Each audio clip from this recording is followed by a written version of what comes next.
Now, I want to get busy on the first couple of subjects for today. Everybody that's okay, say I'm okay.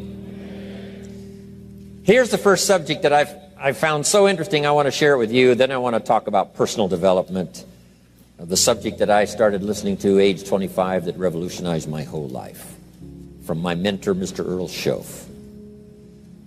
Here's an interesting subject. Just jot it down now. It's called enlightened self-interest. Enlightened self-interest. It's a fascinating study to study the idea of self-interest. But just make this note, all of us, have self-interest. The key is for it to be enlightened so that everybody wins and no one loses. Our first interest is to survive. What does it take to survive? Our second interest is to succeed. What does it take to succeed? What does it take for me personally to survive and to succeed? Can I legitimately be interested enough in the things that help me both succeed and survive? And here's what I discovered. The answer is yes. It's possible to exercise self-interest, but to do it in such a way that no one loses, everyone benefits. Key phrase. Life was not designed to give us what we need. Life was designed to give us what we deserve. We do not reap a harvest in the fall because we need it. We reap a harvest in the fall because we deserve it. Not necessarily from a moral standpoint. Of course, there are some moral laws as well, spiritual and moral laws. But just the basic laws that simply say if you wish to reap, you must plant. So jot this down. Reaping is reserved for the planters. And the reason they reap is because they deserve it. They're the planters. They deserve to reap. Interesting Bible phrase that says, if you keep knocking, you'll find open doors. Good phrase to jot down. If you keep knocking, you'll find open doors. Doors of opportunity. Doors of a chance to meet someone. Doors open for association. Doors open to find someone special. Doors open to find a unique business colleague. If you keep knocking, the phrase says, doors of opportunity are open to those who continually knock. So we don't find open doors of opportunity because we need them. We find them because we deserve them. Only those who knock deserve to find an open door. But the promise is, if you continually knock, you'll find doors of opportunity. It says, if you search, you will find. So make the note, it's good. Finding is reserved for the searchers because they deserve it. Now, at first they may have needed it, but they now know that just needing it is not sufficient. But if they need it, now they must qualify for it. The reason why you're going to be blessed with good ideas this weekend is because you've come searching. You've gotten on an airplane to come searching. Got in your automobile to come searching. You got here searching. Now you're ready to receive. And for those who search, they will find answers. They will find plans, imagination to stir yourself into action for future benefit. So if you search to find a good idea, you must go looking, go searching. You've got to go to church. You've got to go to class. You've got to go to the seminar. You've got to go to the library. You've got to go to the books if you wish to find. Rarely does a good idea interrupt you. Rarely. But if you will search, you will find. So we get not what we need, but we get what we deserve. It says if you ask, someone has an answer. If you keep asking, the answers belong to you, because by virtue of asking, you have qualified. So we don't get what we need, we get what we deserve. The mother on welfare should be taught in some small manner that hopefully she can begin deserving the welfare check. Not getting it because she needs it, but now starting to get it because she deserves it. If the welfare worker says to Mary, Mary, I brought a bucket of paint and a paintbrush, and the next time I come, if the door is painted and the fence here in front is painted, I give you the check for $450. Not that painting the door and painting the fence is worth $450. It's not worth that much, but it is the beginning of the process. So make that note. I want to begin the process of deserving. What would that be? What process should I begin engaging in to deserve good health, to deserve a good relationship, to deserve prosperity, to deserve an enterprise, to deserve the opportunity to build a city? What must I do to begin the process of deserving? So now the welfare worker comes back and the door is painted and the fence is painted, and now Mary gets the $450 to help take care of her children, not because she needs it, but because she's beginning to deserve it. Then the welfare worker thinks of some other project. She said, Mary, if these weeds are gone and this little garden is cultivated, when I come back, now that the door is painted and the fence is painted, if the weeds are gone and this little garden is cultivated, you get the $450. And step by step, a new life is emerging, learning the process of deserving it, not just needing. We teach our children at home, right? Child says, I need $10. So that language doesn't work here. There's plenty of money here, and the vaults are full. But to say I need $10 is not how you open the vault. So the child says what? Wow, how can I get that $10 that I need? So here's what they learn to say. How could I earn $10? Now the vault opens up. Now the money starts to flow. How could I earn $10? What could I do to earn the money? Not to get the money because you need it. Maybe you need the money. That's, all of us have needs. But here the key is to figure out how to open the vault, how to open the bank, how to open this unbelievable flow of resources to come our way. And here's the key: to deserve it, not to need it. You can't walk out to the field and say to the field, I need a crop. Here's what the field says. Here's what the ground says. Who is this clown that brings me his need but brings me no seed? So jot that down. Take your seed to the marketplace, not your need. Don't disclose your need to the marketplace, only your willingness. We'll talk about that a little later today. Because the marketplace is not interested in your need, but they are interested in your seed. They're interested in your willingness to work. They're interested in your disciplines. They're interested in your eagerness. They're interested in your vitality and your work ethic. That's what the marketplace is interested in. Not your need, but your seed. Okay. We get what we deserve.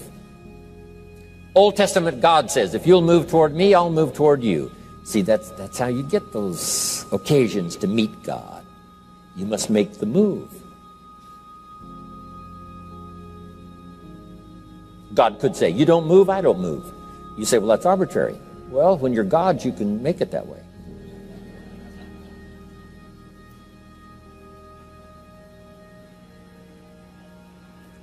So, the law says if you wish to receive, now let's talk about enlightened self-interest. If you wish to receive, and we would call the wish to receive self-interest.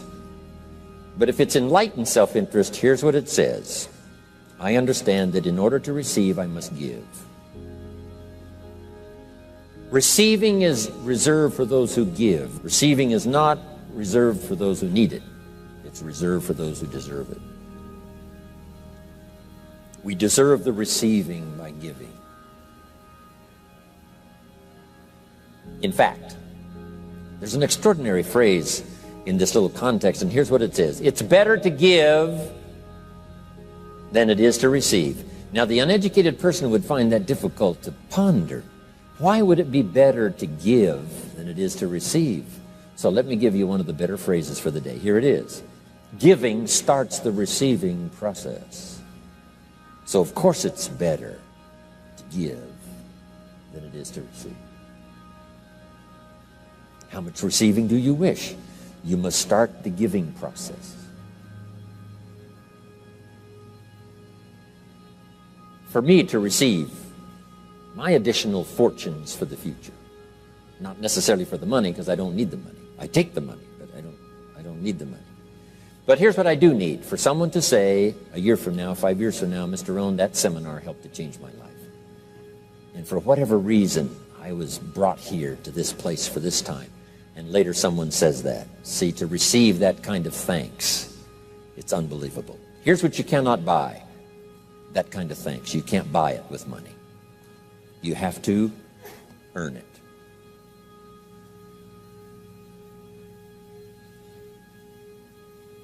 Now let's expand a little further now. It's called the law of riches and wealth. In our own self-interest, if we wish to be rich and wealthy and prosperous and healthy and all the valuable things we can think of for the human experience, how could we get there? It's understanding the law of enlightened self-interest and the law of deserving. The question was asked in the Bible, how can we be great? What is the key to greatness? Great wealth, great return, great accolades, trophies to put on the mantle above the fireplace. How can we get great respect, great riches, great abundance for ourselves? How can we get that? And the answer was given, and here was the answer: find a way to serve. Find a way to serve the many. So I paraphrase it to read this: service to many leads to greatness. Service to many leads to greatness. Someone says, well, about the best I can do is take care of myself. That's okay. Self-care, has its own reward, but it's very limited. Somebody says, I can't be worried about other people's problems. I got enough problems of my own. That's okay. Self-defense is okay. Self-preservation is okay, but it has a very limited reward. If you wish to change that into abundance and prosperity and uniqueness, then here's what you must do: help solve other people's problems. Help find answers for someone else, not just for yourself, but for someone else. And in that kind of service, you now begin the process of greatness.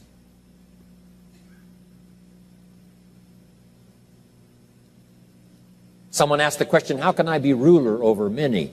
How could I manage a lot of people? How could I be the leader of a vast movement or enterprise? Here was the answer: nothing wrong with that wish. We call that self-interest of the highest kind.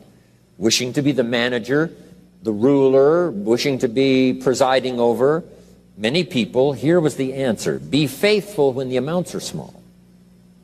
Be faithful when there's just a few. Be disciplined when there's only a few. That starts to entitle you to someday be ruler over many. You say, well, if I had a big organization, I'd really run it with a strong hand and I'd be a fabulous leader.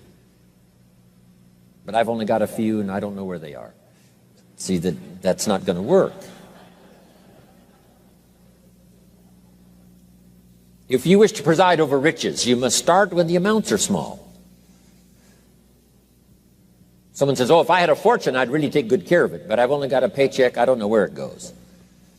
See, not knowing where it goes disqualifies you now for presiding over the fortune.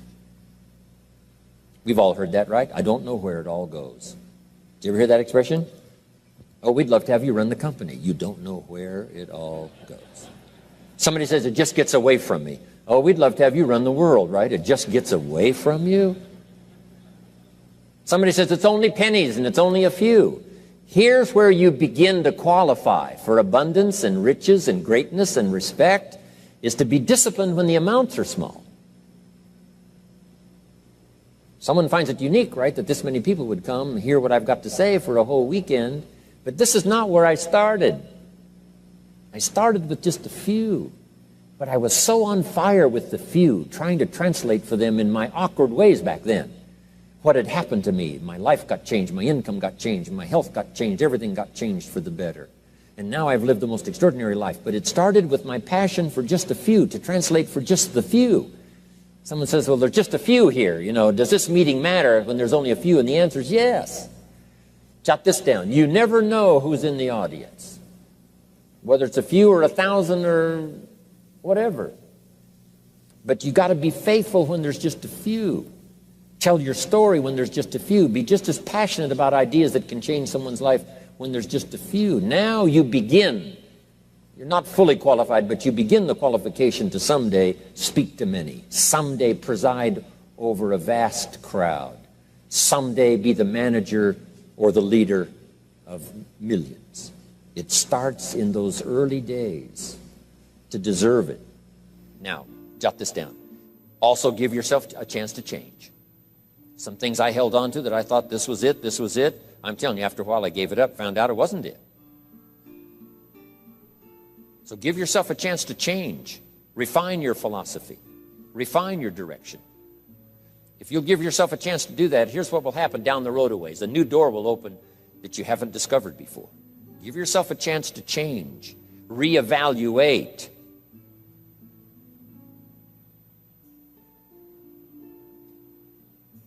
Okay. So let your library be a testimonial of your dedicated interest in accelerated personal development, that you will read whatever you have to read, you will hear whatever you must hear, and you will watch and see whatever you must see in order to make your life refined and worthwhile and achieve all of your purposes. That's what I want this stopping station to be these 3 days. Just to come here and sit for a while and listen and ponder and take notes and work hard and see if you can't absorb, get all that you possibly can here so that it will start to refine your life even before you get on an airplane and fly back to wherever you came from, before you get in your car and drive away. What we share with you here, with whatever, all the rest that you've learned, this will be a catalyst to start a process even before you get home that'll start working for you. Some of you are going to set some goals. We're going to do the workshop tomorrow, designing the next 10 years.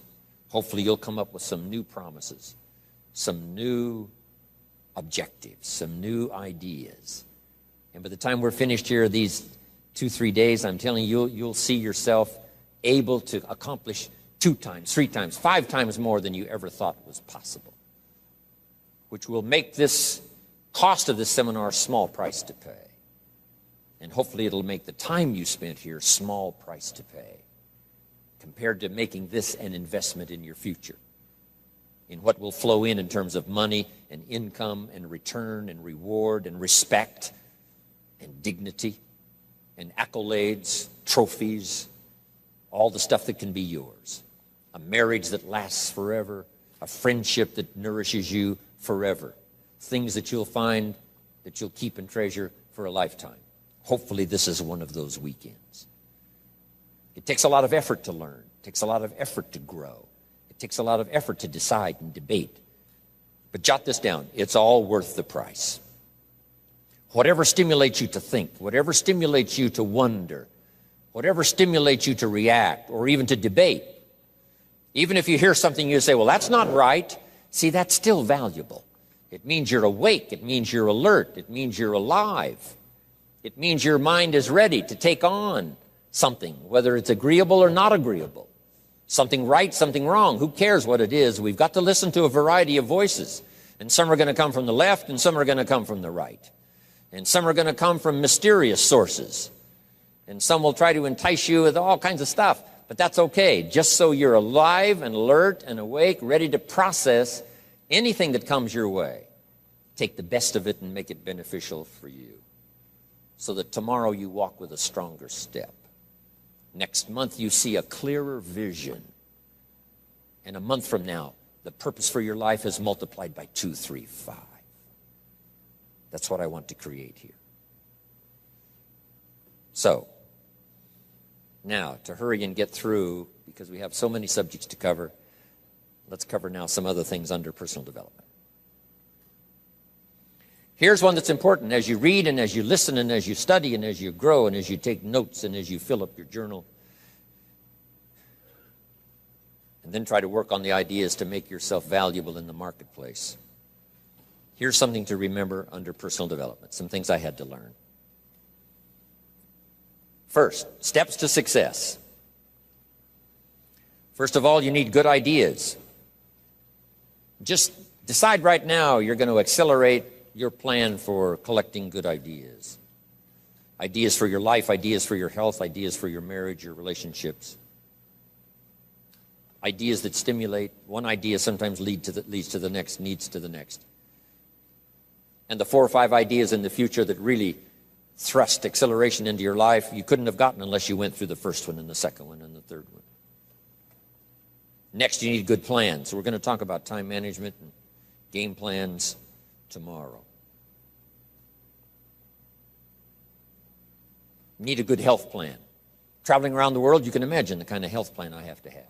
If I didn't have a superb, extreme, got to underline the word extreme.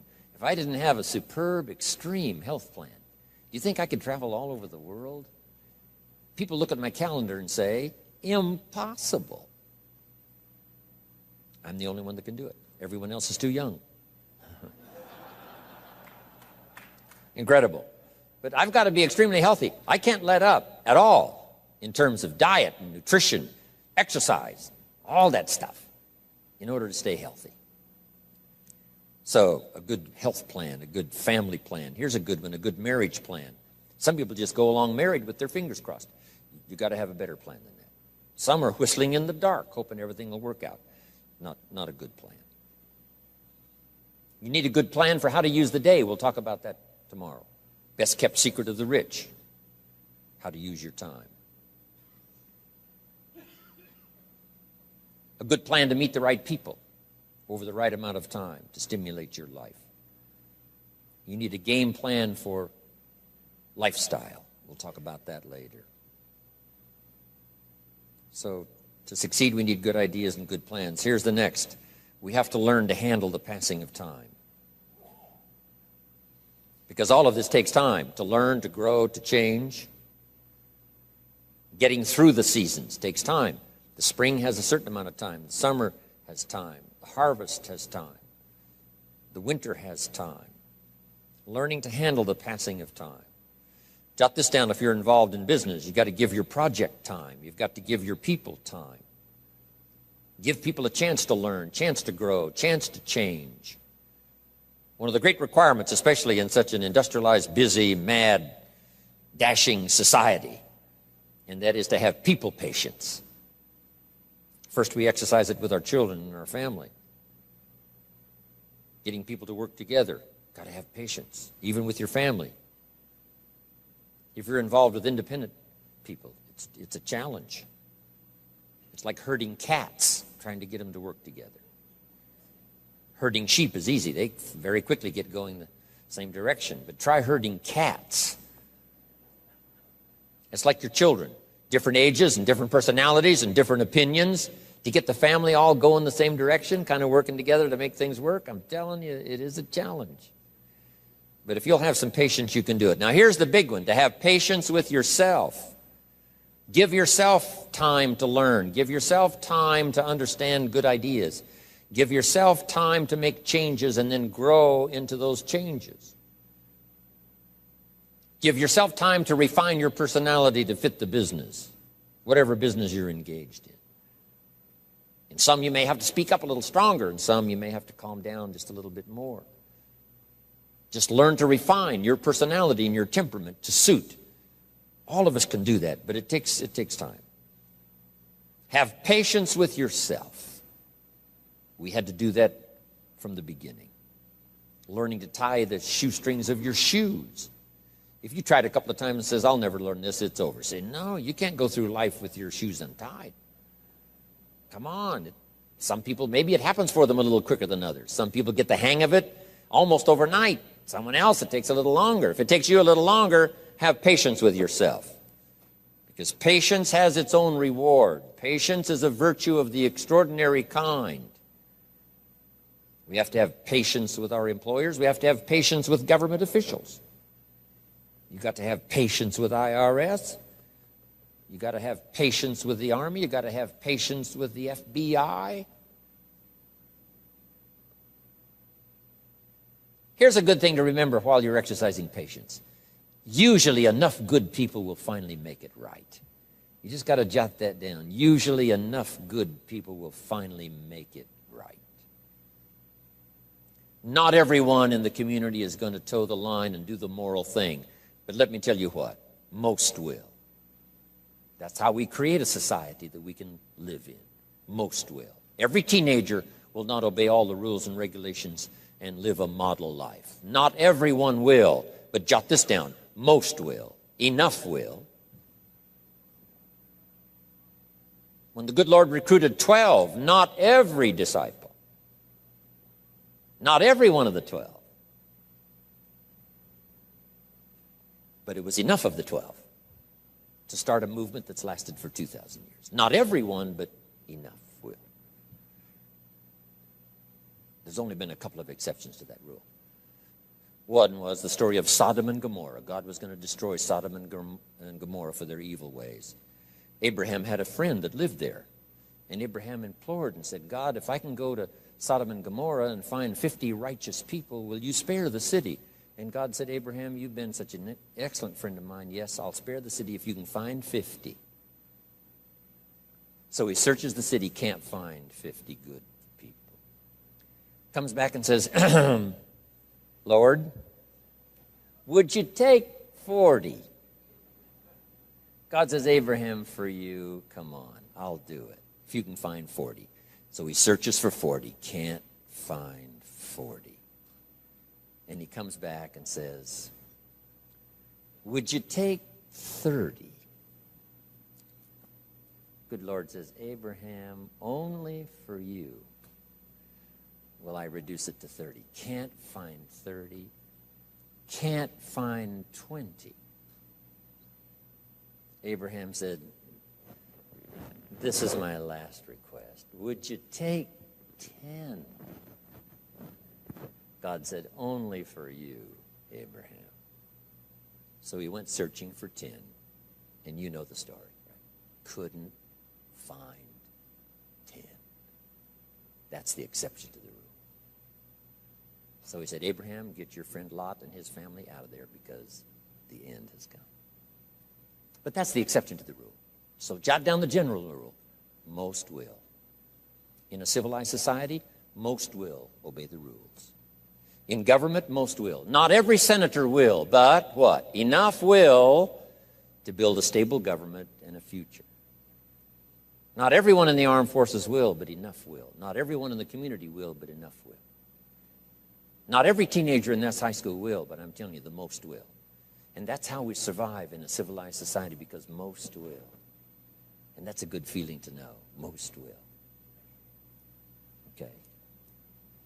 So have patience. Next, under personal development, is learning to solve problems.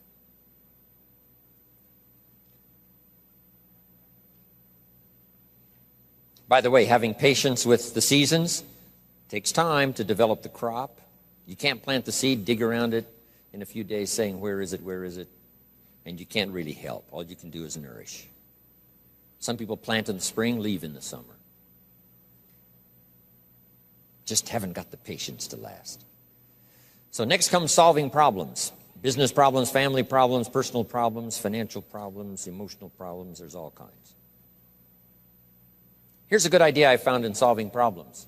Every once in a while you've got to, I haven't got it here, but I can just describe it for you. Take a piece of paper, put a line down the center of the paper, and on the left side, describe the problem. So just jot that down. A piece of paper in half, on the left side, describe the problem. Sometimes it's a good idea to take a problem out of your head and put it on paper. We'll talk a little bit more tomorrow about how to think on paper. This is one of the ways to think on paper. Our mind usually is too busy sometimes to sort things out. So if you take it out of your mind, put it on paper, what is the problem? And you describe to the best of your ability what the problem is. And then ask this question, is that all of it? Because if you're going to prescribe something for the problem, you need to know what all of it is. When you've got it all listed, on the other side now of the paper is called answers and solutions. The problem on one side, answers and solutions on the other side. And now let me give you 3 questions. 3 questions that can help solve most any problem. Here are those questions. Number 1, What could I do? So just jot that down. What could I do? Then you start developing what we call working papers. And the working papers consist of making a list of the things you could do to solve this problem. Number one, and you say, well, number one would take too long. I can see that right now. Let's go to number two. Maybe that's the answer. Number three, no, that isn't it. And let's say you've got several points now and you've done your best to try to solve the problem yourself and you can't solve it yourself. Here's the second question. What could I read? Maybe somebody spent a lifetime researching the problem you've got, and they've got some excellent answers from a lifetime of research. Maybe in your own journal you've taken notes before on something. You say, hey, I remember a class I took. Seems like there were some answers there, so you go back, do a little research. So under number two is research. And if you search, what? You will find. If you research, you will find. Search and research.